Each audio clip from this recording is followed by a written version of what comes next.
Hello viewers, welcome back to my channel. আজ আমি আপনাদের সাথে সুজি দিয়ে খুব সহজ একটি রসগোল্লা রেসিপি শেয়ার করব। বাড়িতে সুজি থাকলে ছানা তৈরির ঝামেলা ছাড়াই খুব কম সময়ে এই রসগোল্লাটা তৈরি করে নিতে পারেন, আর এটা খেতেও কিন্তু খুবই মজাদার। তো চলুন শুরু করা যাক রেসিপিটি। মিষ্টিটা তৈরির জন্য চুলায় একটা প্যান বসিয়ে এর মধ্যে নিয়ে নেব 1 কাপ তরল দুধ। দুধটা হালকা গরম হলে এর মধ্যে দিয়ে দেব 1/4 চা চামচ বেকিং পাউডার আর দিয়ে দেব 1/2 কাপ সুজি। সুজিটা দিয়ে একভাবে নাড়তে হবে যাতে এর মধ্যে দলা বেঁধে না যায়।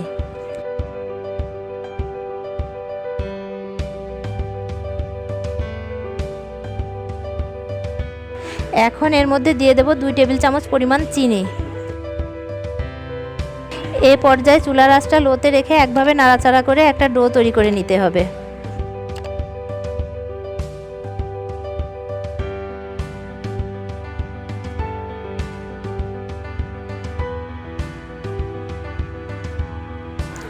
এখন দিয়ে দেব 1/2 টেবিল চামচ পরিমাণ ঘি।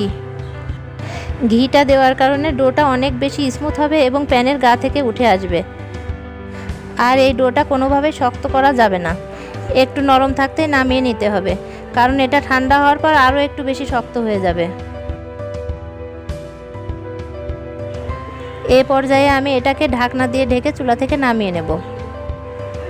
এবার চিনির শিরা তৈরির জন্য চুলায় একটা প্যান বসিয়ে এর মধ্যে নিয়ে নেব 1 কাপ পরিমাণ চিনি আর দিয়ে দেব 1.5 কাপ পরিমাণ জল। জলটা দেওয়ার পর চিনির সাথে একটু নাড়াচাড়া করে মিশিয়ে দেব, আর চুলার আঁচটা এ পর্যায়ে বাড়ানো থাকবে। সুন্দর একটা ফ্লেভারের জন্য এর মধ্যে দিয়ে দেব 2টা এলাচ। চিনির শিরাটা কিন্তু খুব বেশি ঘন করা যাবে না। যখন চিনিটা মিশে একটা বলক চলে আসবে সে পর্যায়ে আমি এটাকে একটা ঢাকনা দিয়ে ঢেকে চুলার আঁচটা বন্ধ করে দেব। এখন আমি সুজির যে ডোটা তৈরি করে রেখেছিলাম সেটা একটি পাত্রে নামিয়ে নেব। এবার ডোটা হালকা একটু গরম থাকতে থাকতে হাত দিয়ে মথে নেব। সুজি দিয়ে রসগোল্লা তৈরিতে ডোটা কিন্তু খুব বেশি শক্ত করা যাবে না, আর চিনি শিরাটা কিন্তু পাতলা রাখতে হবে, না হলে রসগোল্লাগুলো শক্ত হয়ে যেতে পারে। ডোটা ভালো করে মাখা হয়ে গেলে হাতে একটু ঘি মাখিয়ে রসগোল্লার শেপ তৈরি করে নেব।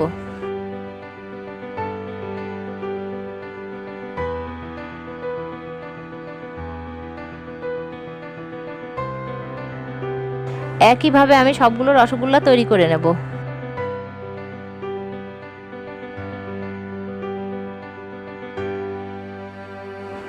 এখানে আমার 1/2 কাপ সুজিতে 12টা মিষ্টি তৈরি হয়েছে। এবার আগে থেকে তৈরি করে রাখা চিনি শিরার মধ্যে মিষ্টিগুলোকে দিয়ে দেব।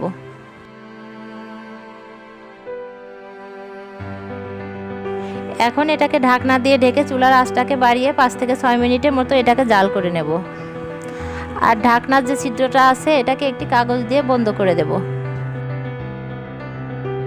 কিছুক্ষণ পর পর বলক উঠে আসলে ঢাকনাটা একটু খুলে দিতে হবে। দেখে বোঝা যাচ্ছে মিষ্টিটা অনেকটাই ফুলে উঠেছে। আবারও ঢাকনা খুলে প্যানটাকে একটু নাড়িয়ে দেব, আর এভাবে নাড়িয়ে দিলে রসটা মিষ্টির মধ্যে খুব ভালোভাবে ঢুকবে।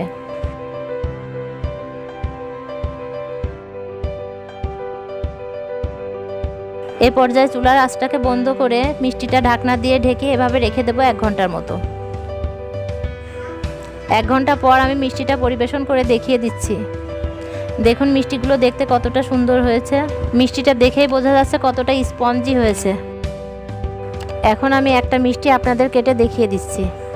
সহজভাবে সুজি দিয়ে রসগোল্লা তৈরি করে দেখালাম। আশা করি আমার আজকের রেসিপিটিও আপনাদের ভালো লেগেছে। ভালো লাগলে অবশ্যই কমেন্ট করে জানাবেন, আর এরকমই আরও সহজ সহজ রেসিপি পেতে আমাদের চ্যানেলটি সাবস্ক্রাইব করার অনুরোধ রইল। তো আজকের মতো এটুকুই, ধন্যবাদ।